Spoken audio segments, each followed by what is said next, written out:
Hello everyone, welcome back to the channel. In this video, we will learn how to create blinking text in Power App Canvas app using a timer control and a label control. This text will blink every 2 seconds.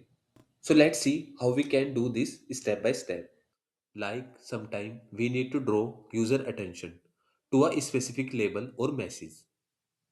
Blinking text help to catch the user's eyes. For example, if a task is pending or an approval is required, blinking text can highlight it. First, insert a timer control into the app. So select the timer control and go to the duration property, remove the default value and set the duration to 2000. So the duration property work in millisecond. So 2000 means 2 second.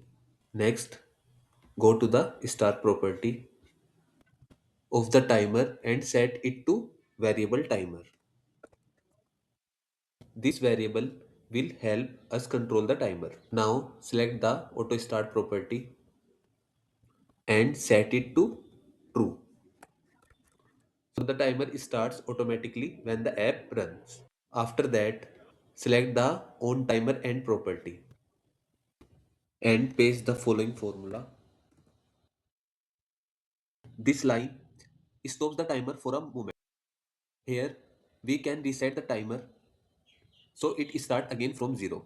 And here start the timer again and then we can change the value of the variable blink variable. If it is true, it become false, and if it is false, it become true. So every time the timer ends, the variable value changes and the text start blinking. Now insert a text label control. Set the text property of the label to this is for testing. If you want, you can also change the font size and set the text alignment. Now select the text label control and go to the visible property. Set the visible property to variable blink. This means the label will only be visible when variable blink is true. Now preview the app. You will see that after every 2 seconds, the timer ends and the variable value changes. So in this video, we learned how to create blinking text using a timer and a label control in Power App Canvas app. Thanks for watching.